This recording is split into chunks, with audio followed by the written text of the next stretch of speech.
నమస్తే, నేను Kavitha. Welcome to I dream news and నిజాలు. ఇరాన్ మీద అమెరికా, ఇజ్రాయెల్ చేస్తున్నటువంటి యుద్ధం 11వ రోజుకు చేరుకుంది. డొనాల్డ్ ట్రంప్ ఈ యుద్ధం త్వరలోనే ముగిసిపోతుంది అనేటువంటి ఒక ప్రకటన చేశారు. బట్ పెంటగాన్ మాత్రం యుద్ధం ఇప్పుడే మొదలైంది అనేటువంటి ఒక అనౌన్స్మెంట్ కూడా చేసింది. At the same time Donald Trump ఇరాన్లో ఉన్నటువంటి న్యూక్లియర్ ప్లాంట్ల మీద కూడా అటాక్ చేస్తాము అనే మాటతో పాటుగా ఇరాన్ని మేము వదిలేసాము అనేటువంటి ఇంకొక మాట కూడా అంటున్నారు. యాక్చువల్గా డొనాల్డ్ ట్రంప్ ఎందుకని ఇలాంటి డిఫరెంట్ స్టేట్మెంట్లు ఇస్తున్నారు, అక్కడ యాక్చువల్గా ఏం జరుగుతోంది? మనతో పాటుగా ఉన్నారు సీనియర్ జర్నలిస్ట్ సురేష్ కొచ్చతిల్ గారు. సార్ నమస్తే. So Donald Trump right from the beginning different statements అనేవి ఇస్తున్నారు. ఒకటి కాంట్రాడిక్ట్ చేస్తూ ఉన్నటువంటి స్టేట్మెంట్స్. ఈ రోజు మనం మాట్లాడుకుంటున్నవి 4-5 స్టేట్మెంట్లు అన్నీ కూడా ఇరాన్ రిలేటెడ్. అవన్నీ కూడా ఒకదానికొకటి సేమ్ లేవు. అసలు ఎందుకు అలా డిఫరెన్స్ కనిపిస్తోంది? ట్రంప్ ఈ యుద్ధం మొదలుపెట్టినప్పుడే ఆయనకు అర్థం కాలేదు ఎందుకు మొదలుపెట్టామని. ఎందుకు మొదలుపెట్టారంటే ఆ రోజు ఒక ఛాన్స్ దొరికింది వాళ్ళకి. వీళ్ళందరూ ఒక చోట్ల కలుస్తున్నారు, వీళ్ళని ఇవాళ కొట్టాలని. ఆ రోజు కొట్టకపోతే మళ్ళీ ఛాన్స్ ఇంకా దొరకకపోతుండే వాళ్ళకి. బహుశా అది ఉండొచ్చు. లేకుంటే ఏ యుద్ధమైనా ప్లాన్ చేసే ముందు ఒక 2 నెలలు 3 నెలలు 4 నెలలు ప్లాన్ చేయాల్సి వస్తుంది. మనం కూడా ఆపరేషన్ సింధూర్ 14 రోజులు తీసుకున్నాం. చిన్న ఒక స్కర్మిష్కి 14 రోజులు. మనకు తెలుసు వాళ్ళ టెర్రర్ అవుట్ఫిట్స్ ఎక్కడ ఉంది. 21 టెర్రర్ అవుట్ఫిట్స్ని ఐడెంటిఫై చేశారు. దాంట్లో 9 కొడతా అని ప్లాన్ చేసిండు, 8 కొట్టారు మనం. కానీ దాన్ని కూడా 14 రోజులు తీసుకున్నాం. చాలామంది మోదీ గారి దగ్గర అడిగారు, అరే ఎందుకు వెయిట్ చేస్తున్నారు, ఇప్పుడే కొట్టచ్చు కదా అని. పెహల్గాం కాగానే కాదు. ఈవెన్ శామ్ మనెక్షా గారు 71 వార్ టైంలో ఇందిరాగాంధీ ఇమీడియట్గా పిలిచి చెప్పారు, పాకిస్తాన్ వాళ్ళు చాలా అత్యాచారాలు చేస్తున్నారు, అక్కడ ఢాకా యూనివర్సిటీని పిల్లల్ని చంపేస్తున్నారు, వాళ్ళ ప్రజల్ని చంపేస్తున్నారు బెంగాలీస్ని, మీరు ఇమ్మీడియట్గా ఆర్మీని తీసుకొని ఢాకా వైపు వెళ్ళిపోండి అంటే Sam said no, I need time అన్నారు. ఎందుకని అడిగింది ఇందిరాగాంధీ. ఆ మూవీలో కూడా చాలా బాగా వచ్చింది శామ్ బహదూర్లా డైలాగ్, యాక్చువల్ జరిగిన డైలాగ్ అది. ఏమన్నారంటే ఆయన, ఇప్పుడు వర్షం వస్తుంది, ఫ్లడ్స్ విల్ కమ్, అస్సాంలో మొత్తం నిండిపోతుంది నీళ్ళతో, బెంగాల్లో కూడా అదే సంగతి ఉంది, బ్రహ్మపుత్ర నది, వీ కెనాట్ అప్రోచ్ ఆ ఏరియా, ఇటువైపు గంగా నుంచి అటువైపు బ్రహ్మపుత్ర నుంచి వీ కెనాట్ అప్రోచ్ అన్నారు. సరే మళ్ళీ ఏం చేయాలని అడిగారు. నాకు 6 నెలలు టైం కావాలి. 6 నెలలు అన్నాడు. 6 నెలలు టైం కావాలి, 6 నెలలు టైం ఇవ్వండి, then I show you how fast it can be done. 6 నెలల్లో ప్లానింగ్ చేయాల్సి వచ్చింది వీళ్ళకి. They did a very good planning, అది మెచ్చుకోవాలి శామ్ని. ఆ ప్లానింగ్లో కూడా ఈ ఇండియన్ ఆర్మీ అక్కడ ఉన్న బంగ్లాదేశ్లో ఉన్న ముక్తి బాహినీని ట్రైన్ చేసి వాళ్ళని ఒక పారామిలిటరీ అని చెప్పలేము, ఒక గెరిలా ఫోర్స్ లాగా వాడుకొని పాకిస్తాన్ ట్రూప్స్ మీద దాడి చేశారు. ఇరాన్లో ఆ ఒక పొజిషన్ ఇప్పుడు తీసుకోలేరు. ఇరాన్లో ఉన్న ప్రజలు కూడా ఏమీ అనట్లేదు ఇప్పుడు. ట్రంప్ ఇప్పుడు నిన్న ఒక స్పీచ్ ఇస్తూ ఏమన్నారంటే యుద్ధం అయిపోయింది, వార్ ఈజ్ ఓవర్. సో అందరు కన్ఫ్యూజ్ అయిపోయారు, ఎక్కడైంది వార్, ఇప్పుడు దాకా మొదలుగా 10 రోజులు అయింది, మీరు బాంబుల మీద బాంబులు వేస్తున్నారు, కానీ మీరు రెజ్యూమ్ చేంజ్ అన్నారు, మీరేమో నెక్స్ట్ ఇరానియన్ లీడర్ని సెలెక్ట్ చేస్తా అన్నారు, ఇప్పుడు ఏమైంది సడన్గా అంటే చాలా క్లియర్గా ప్రెసిడెంట్ ట్రంప్కి ఈ యుద్ధంలో ఉన్న కాస్ట్ అందుకు చాలా క్లియర్గా తెలిసిపోయింది. ఎంత ఖర్చు అవుతోంది అనేది. ఖర్చు అనేది ఒక పార్ట్, అమెరికా జరిగే ఖర్చు, నాన్ మానిటరీ ఖర్చు కూడా చాలా ఉన్నాయి దీంట్లో. ఒకటి, complete Gulf eco system destroy అయిపోయింది. సౌదీ అరేబియా నుంచి, దుబాయ్ నుంచి, అంటే యుఏఈ, ఖత్తర్, బహ్రెయిన్, ఒమాన్, మీరు ఏ రాజ్యమైనా తీసుకోండి, they have suffered. Straight of Hormuz, oil prices 110 దాకా వెళ్ళి 120 దాకా వెళ్ళింది నిన్న. కంప్లీట్ ఈకోసిస్టమ్, ఈ ఈకోసిస్టమ్ ఇంకా నార్మల్కి రావాలంటే మీకు 6 నెలల నుంచి సంవత్సరం పాటు పడుతుంది. ఇది మనం కువైత్ చూసాం, when Saddam Hussein invaded Kuwait recover చేయడానికి ఆల్మోస్ట్ 10 సంవత్సరాలు తీసుకున్నారు. ఎందుకంటే సద్దాం హుస్సేన్ వెళ్తూ అన్ని ఆయిల్ వెల్స్ని తగలబెట్టేశాడు. ఇది కూడా అదే చేస్తారు బహుశా వీళ్ళు. ఇంకా ఇరాన్ లాస్ట్ మూమెంట్లో కూడా ఈ సౌదీస్ని కానీ బహ్రెయిన్ చాలా ఘోరంగా కొడుతున్నారు. దాని తర్వాత ఒమాన్ని ఎక్కువ చేయట్లేదు వాళ్ళు, కానీ డెఫినెట్గా సౌదీ అరేబియా మీద అటాక్ ఉంది, కువైత్ మీద అటాక్ చేస్తున్నారు. ఎందుకంటే వీళ్ళ ఈకో సిస్టమ్ ఆయిల్ మీద డిపెండెంట్ అయి ఉంటుంది, గ్యాస్ మీద డిపెండెంట్ అయి ఉంటుంది, టూరిజం మీద డిపెండెంట్. వాళ్ళని కొట్టారు. ఇప్పుడు వాళ్ళే అంటున్నారు, మమ్మల్ని ఎందుకు కొట్టారు, మేము ఏం చేసామంటే మీరు యుఎస్ బేసెస్ని వాడుకున్నారు, వాళ్ళని మీరు అక్కడ ఉండని. సో ట్రంప్ది ప్రాబ్లం ఇప్పుడు ఎక్కడొచ్చిందంటే, ఒకటి, అమెరికాలో ఉన్న ఒక పెట్రోల్ బంక్, అంటే వాళ్ళ గ్యాస్ స్టేషన్ అంటారు చూడండి, వాళ్ళ గ్యాస్ స్టేషన్కి వెళ్ళి వాళ్ళ కార్లో గ్యాస్ నింపుకున్నప్పుడు, అంటే పెట్రోల్ డీజిల్ నింపుకున్నప్పుడు వాళ్ళ ప్రైసెస్ వాళ్ళకి అర్థమైపోయింది ఇరానియన్ సిటిజన్స్కి ఎంత ఖర్చు అవుతుందని. ఇరానియన్ సిటిజన్స్తో పాటు యుఎస్ సిటిజన్స్ కూడా తెలిసిపోయింది. అందరికీ ఇప్పుడు ప్రాబ్లం వచ్చి ఇరాన్లో ఉన్న మొత్తం ఆయిల్ డిపోస్ని తగలబెట్టారు ఇజ్రాయెల్. ఇరానియన్స్ దగ్గర ఫ్యూయల్ లేదు ఇప్పుడు. వీళ్ళేమన్నారంటే వాళ్ళ ఆర్మీ వాడుకుంటున్నారు ఫ్యూయల్, మేము దానికోసం ఆ ఫ్యూయల్ని మేము తగలబెట్టాం బంక్స్ అని. కానీ అక్కడున్న ప్రజలు కూడా వాడుకుంటారు, అది మర్చిపోతున్నారు. సో ప్రజలు ఇప్పుడు ఒక సింపతి అని ఇనీషియల్ స్టేజ్లో ఉన్నది, ఇప్పుడు వాళ్ళు మాట్లాడలేదు.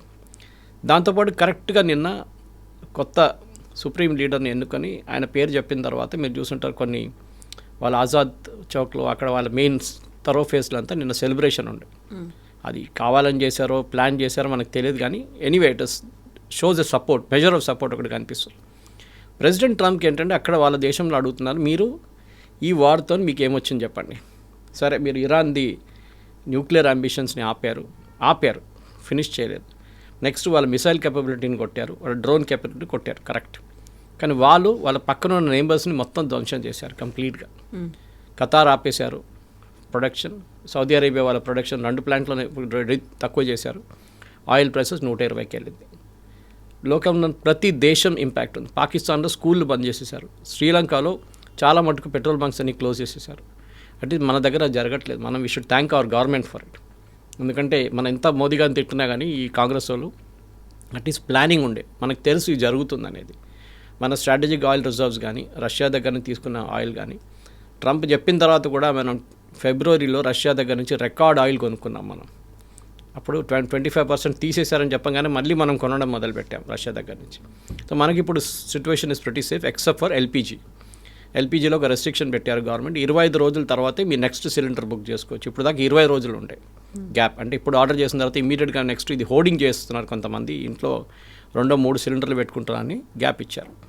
కానీ ఇంటర్నేషనల్ లెవెల్లో చూస్తే కవిత గారు it is absolutely across the board damage జరిగింది. ప్రతి ఎకానమీ ప్రతి దేశంలో అట్లీస్ట్ ఒక 6 నెలలు పడుతుంది రికవర్ కావడానికి. ఇవాళ బంగారం సిల్వర్ రేట్స్ పెరిగింది as we are speaking, which is very unusual. ఎందుకంటే స్టాక్ మార్కెట్ పైకి వెళ్ళినప్పుడు బంగారం పడిపోతుంది, బంగారం కిందికి వెళ్ళినప్పుడు స్టాక్ మార్కెట్ పెరుగుతుంది. ఇప్పుడు ఇవాళ జరిగింది ఏంటంటే stock market, Indian stock market pick up అయింది ఇవాళ, బికాజ్ యూఎస్ నుంచి పికప్ అయింది. Trump end of the war అని చెప్పగానే stock markets are picked up. మళ్ళీ బంగారం ఎందుకు ఎక్కువైంది? పాసిబ్లీ నిన్నటి స్టాక్ మార్కెట్ చూసుకొని బంగారం ఇవాళ అప్రిషియేట్ చేయండి, రేపు మళ్ళీ అది నార్మల్ లెవెల్కి వచ్చేస్తుంది. కానీ ఎవరైనా కానీ ఒక సేఫ్ హార్బర్ అని చూస్తారు. అంటే మీ దగ్గర ఉన్న డబ్బులు ఈజీగా ఏదైనా క్రైసిస్ వస్తే వాడుకోవడానికి బంగారం బెస్ట్ ఆప్షన్ అనుకుంటారు. సిల్వర్ కూడా పెరిగింది బై ద వే. ఇట్లాంటి పరిస్థితుల్లో ఇప్పుడు నిన్న రాత్రి ప్రెసిడెంట్ ట్రంప్ ప్రెసిడెంట్ పుటిన్కి ఫోన్ చేశారు. వాళ్ళు యుక్రెయిన్ రష్యా వారి గురించి మాట్లాడలేదంట, గంట సేపు మాట్లాడారు. దాంట్లో న్యాచురల్లీ మాట్లాడుంటారు యుక్రెయిన్ రష్యా, ట్రంప్ పుటిన్ అయితే పట్టించుకోరు. బట్ దాన్ని అంత హైలైట్ చేయదలుచుకోలేదు ఇప్పుడు. ఎందుకంటే ఇప్పుడు ఈ యుద్ధం ఆపాలంటే he will needs Putin support.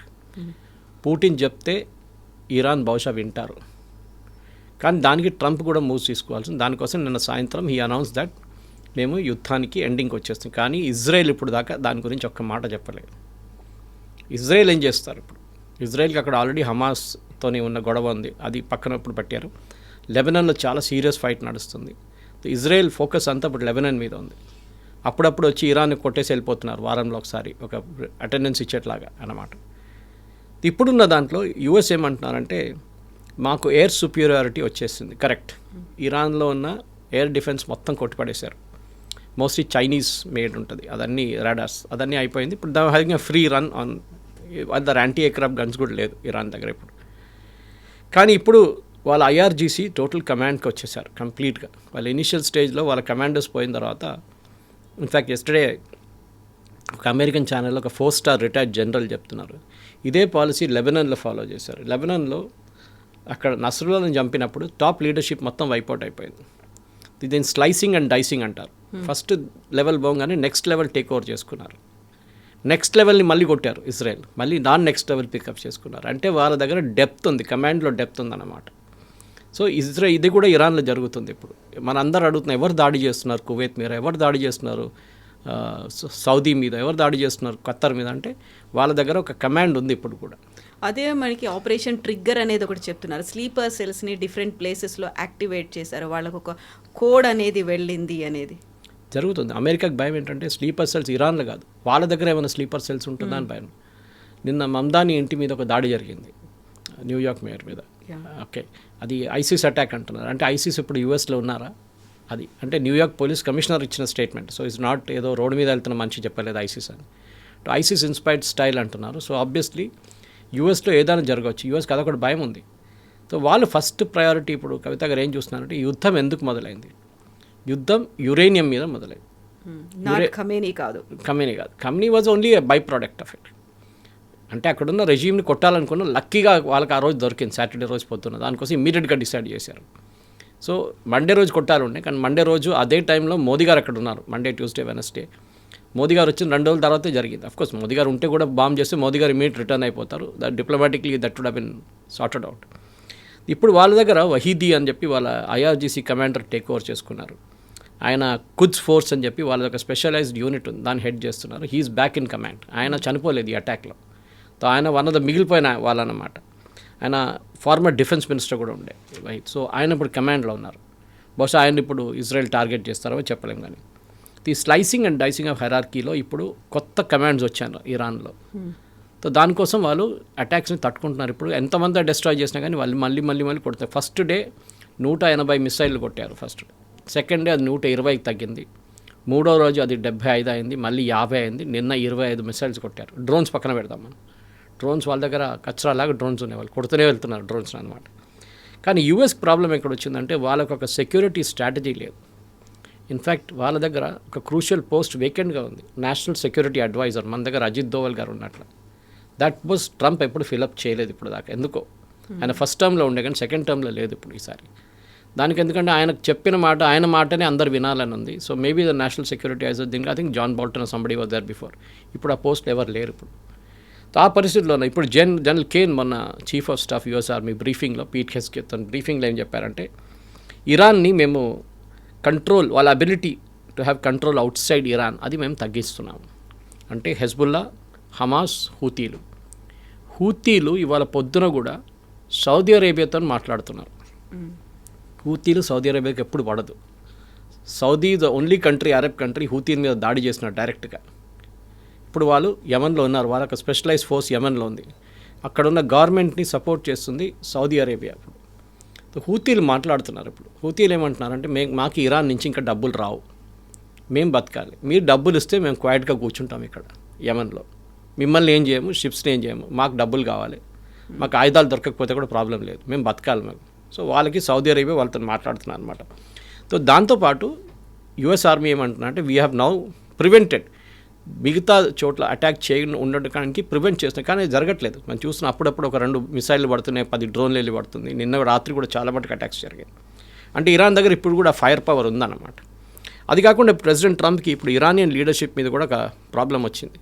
మీకు గుర్తుంటుంది, ఇవాళ పొద్దున మాట్లాడుతూ కూడా అందరు అడిగారు, ఎవరో ప్రెస్ వాళ్ళు నిన్నటి ప్రెస్ కాన్ఫరెన్స్ మన దగ్గర పొద్దున టైంకి, ఇండియన్ టైం, అంటే మీరు ఇరాన్లో ప్రజల దగ్గర రోడ్డు మీదకి రమ్మన్నారు, change is coming, help is on the way అన్నారు.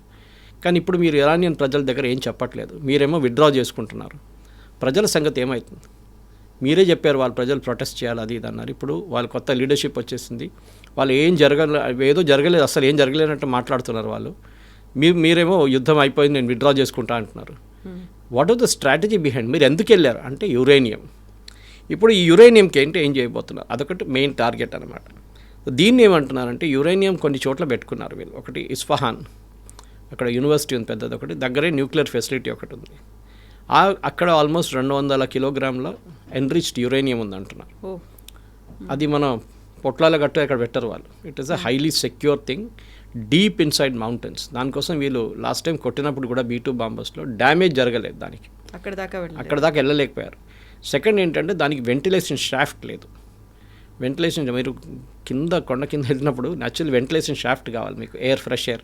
వీరు ఇంకేదో టెక్నాలజీ యూజ్ చేసి ఫ్రెష్ ఎయిర్ పంపిస్తున్నారు లోపలికి. బహుశా అది పైప్ నుంచి పంపిస్తున్నారేమో, ఫుట్ ఆఫ్ ద మౌంటైన్ నుంచి లోపలికి పైప్లో ఫ్రెష్ ఎయిర్ పంపిస్తున్నారు, అది ఉండొచ్చు.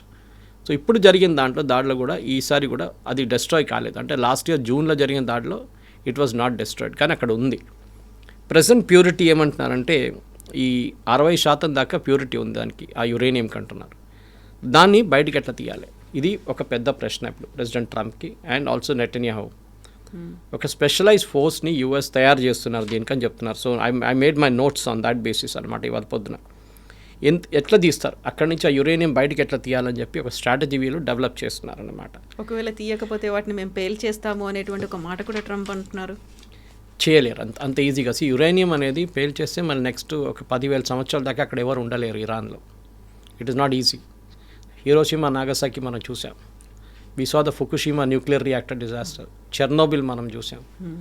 ఇదంతా చూసిన తర్వాత పేల్చేస్తాం ఏదో దివాళీ పటాకాలు కాదు ఇది. He has to extract it. అంటే అక్కడ ఒక స్పెషలైజ్డ్ గ్రౌండ్ ఫోర్స్ని పంపించి ఆ యురేనియంని బయట తీసుకోవాల్సి వస్తుంది. దాన్ని వాళ్ళు చూసుకొని ఊరుకోరు. పక్కన ఇరానియన్స్ వాళ్ళు డెఫినెట్గా అటాక్ చేస్తారు. వాళ్ళతో సరే ఒక ఒప్పందం చేసి ఆ న్యూక్లియర్ మెటీరియల్ బయట తీయాలంటే వాళ్ళు పట్టించుకోరు. ఇంత చేసిన తర్వాత వాళ్ళు అస్సలు అగ్రీ చేయరు దానికోసం.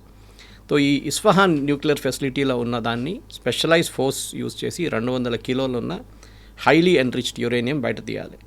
ఈ హైలీ ఎన్రిచ్ యురేనియం అనేది మనం యూజువల్లీ యురేనియం వాడుతున్నప్పుడు దీనికంటే ముందు కూడా మనం డిస్కస్ చేసాం. పీస్ఫుల్ పర్పస్ అంటే న్యూక్లియర్ ప్లాంట్ నడిపించడానికి యూజ్ చేస్తాం. మన దగ్గర చెర్లపల్లిలో ఉన్నట్ల same thing.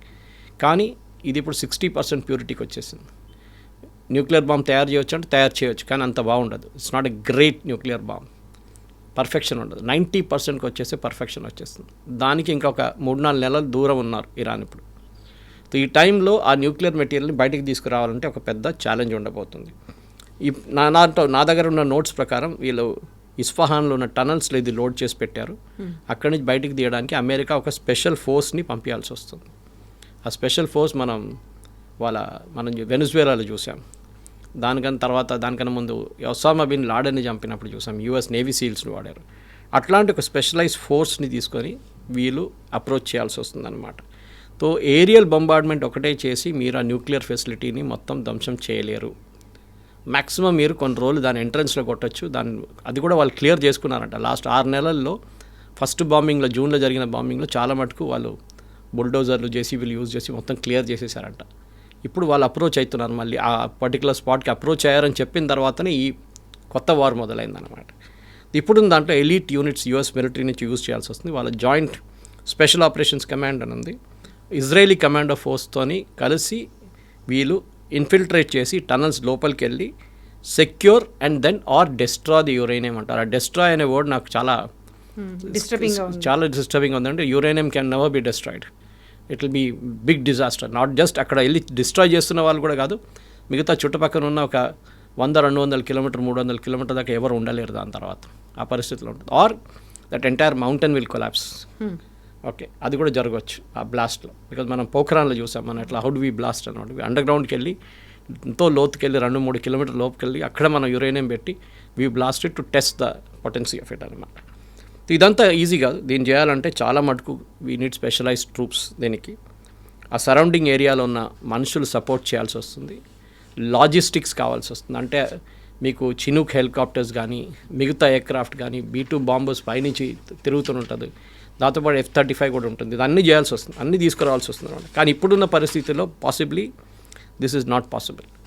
So president Trump ఇప్పుడు అయిపోయింది యుద్ధం అనగానే ఎట్లా స్టాప్ చేస్తారు, ఎక్కడ స్టాప్ చేస్తారంటే యురేనియంతోనే స్టాప్ కావాల్సి. లేకుంటే మళ్ళీ 6 నెలల తర్వాత నేను చెప్పిన ప్రకారం మళ్ళీ ఇదే యుద్ధం మళ్ళీ ప్రారంభమవుతుంది.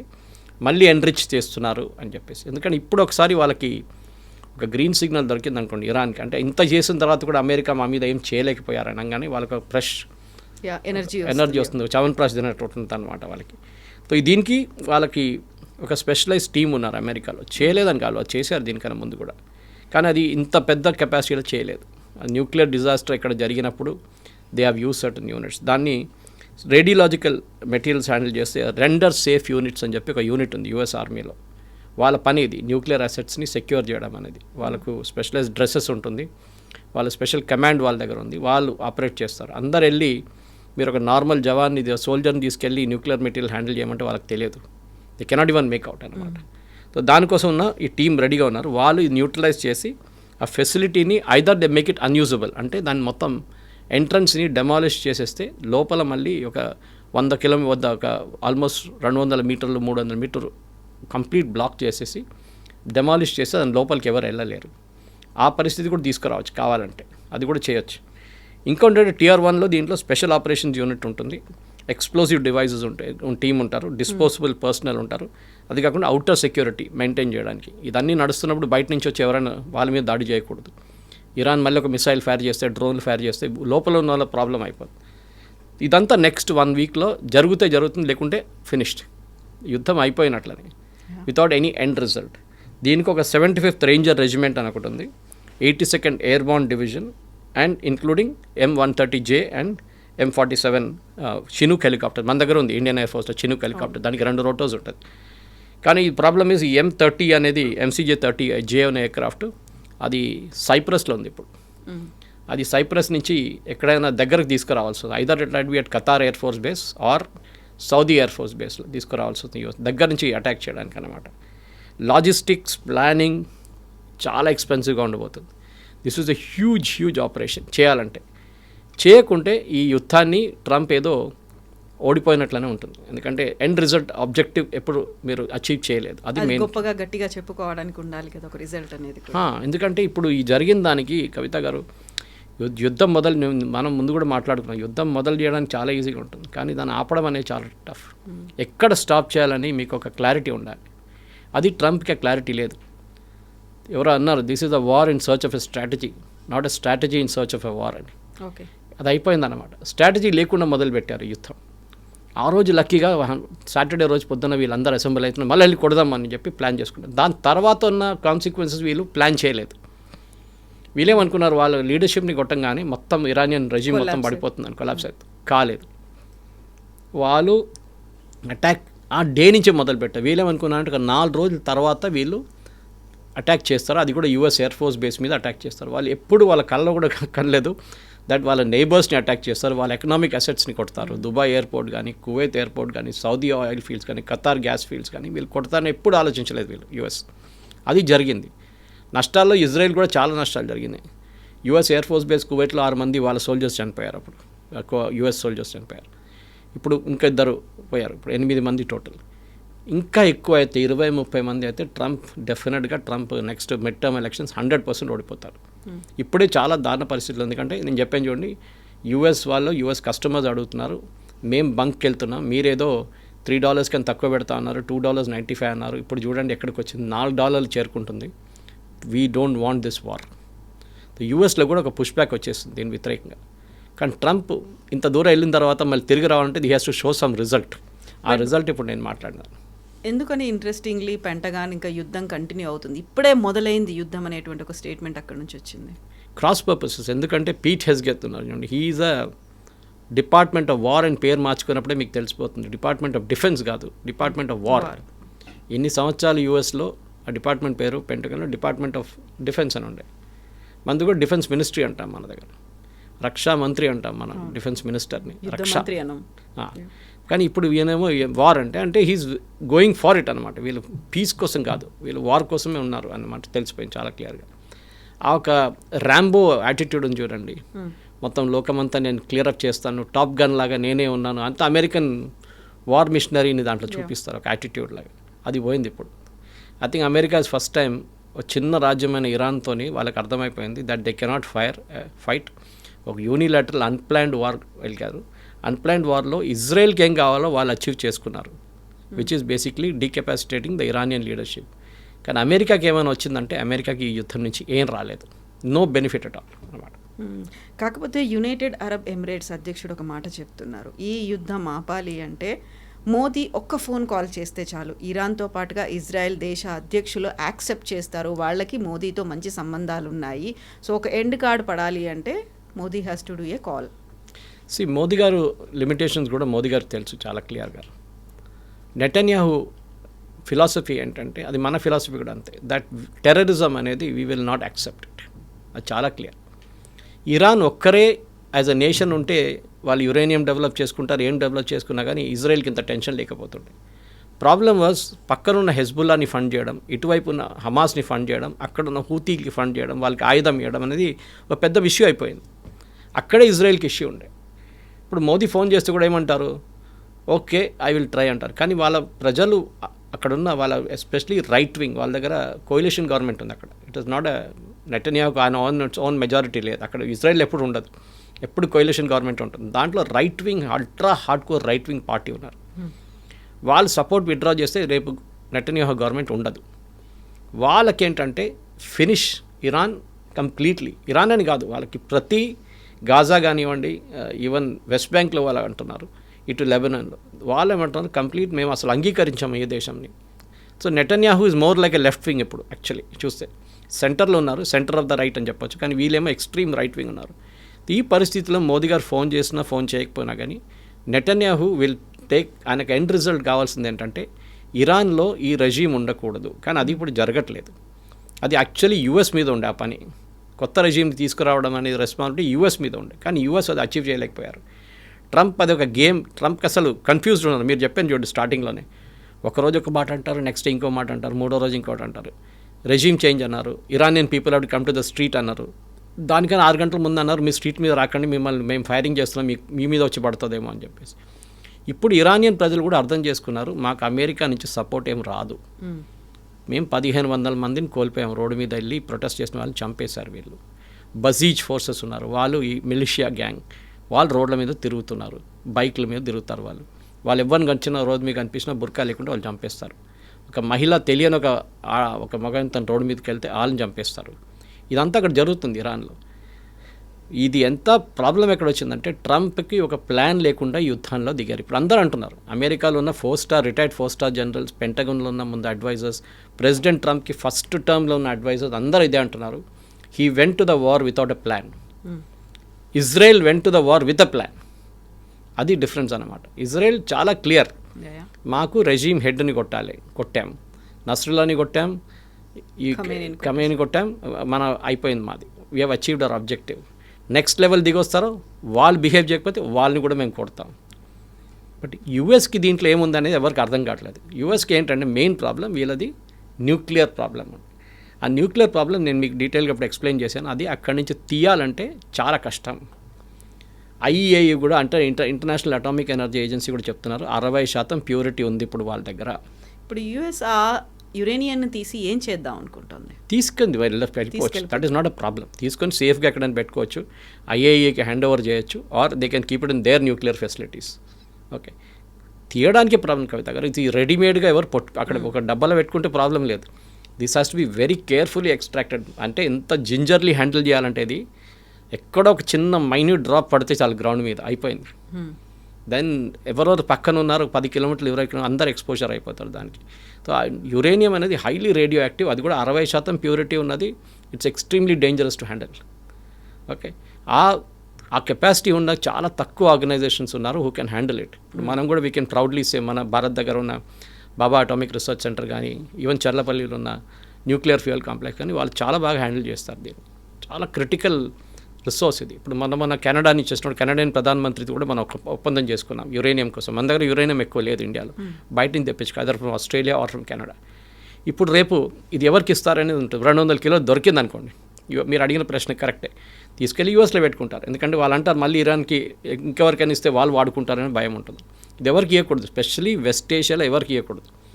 ఆలోచించండి, ఇంత డబ్బులున్న సౌదీ అరేబియా కూడా ఎప్పుడో ఆలోచిస్తుంటారు, వాళ్ళు పాకిస్తాన్తో ఎందుకు ఒప్పందం చేశారు, ఏదో ఒక రోజు మాకు ఈ టెక్నాలజీకి యాక్సెస్ వస్తుంది అని. కానీ US, Israel, no West Asian nation. అది ఇప్పుడు ఇరాన్ అంటున్నారు, రేపు ఈవెన్ కువైత్ ట్రై చేస్తే కువైత్ని కొడతారు వాళ్ళు.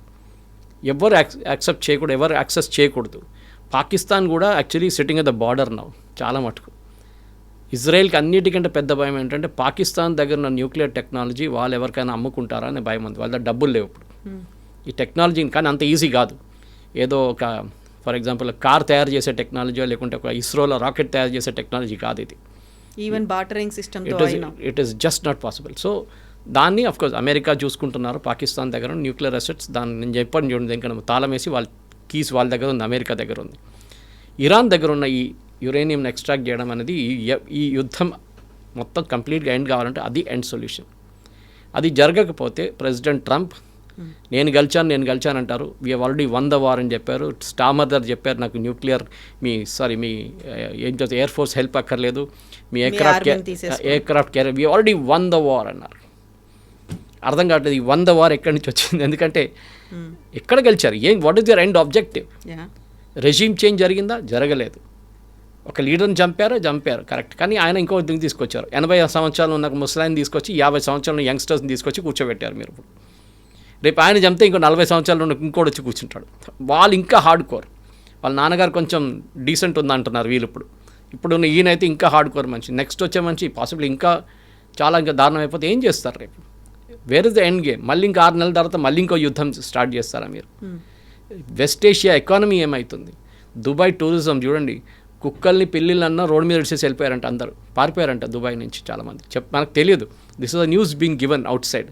నిజం ఉండొచ్చు, తప్పు ఉండొచ్చు, ఏదైనా ఉండొచ్చు అది, కానీ జరిగిందంతా ఇది. You have destroyed a complete west Asian economy. ఇంకొక 6 నెలల నుంచి 2 సంవత్సరాలు 3 సంవత్సరాల దాకా పట్టవచ్చు వాళ్ళు రికవర్ చేయడానికి. ఇంత మీన్ టైం ఆలోచించండి, శ్రీలంకలో ఫ్యూయల్ లేదు, ఇండోనేషియాలో లేదు, మలేషియాలో లేదు, మొత్తం complete south east Asia is gone. ఇటువైపు యూకేలో గ్యాస్ ప్రైసెస్ 30, 40, 50% పెరిగిందంట అట్ ద బంక్స్. ఎట్లా ఉంటారు వీళ్ళు? యూకే దగ్గర ఇంకా 2 వారాలకు ఉన్న గ్యాసే ఉందంట. ఏం చేస్తే ఎక్కడి నుంచి తెప్పించుకుంటారు? రష్యా అంటున్నారు మీరు నాతో డీల్ చేస్తే long deal, but no short term deal. వారం తర్వాత మాకు మళ్ళీ మేము ఆఫ్ చేసేస్తాం ట్యాప్ అంటే మాకు అక్కర్లేదు. అంటే యూక్రెయిన్ని సరెండర్ చేపియండి. That will be Putin's first condition. As Ukraine to surrender, we will give you gas, otherwise no gas. Simple as that. అందరికీ అన్ని స్ట్రాటజీస్ ఉన్నాయి. ఎస్, ఉండాలి. ఏదైనా మనం ఒక చెస్ గేమ్ ఆడుతున్నప్పుడు కూడా దాంట్లో ఒక స్ట్రాటజీ ఉంటుంది, ఒక ఎండ్ గేమ్ ఉంటుంది, ఎక్కడ చెక్మేట్ చేయాలని చెప్పేసి. ట్రంప్కి ఆ చెక్మేట్ తెలియదు ఎక్కడ ఉందని, అది చేయలేకపోతున్నాడు అనమాట. అది. Yes sir, thank you so Thank you very much. much. Thank you.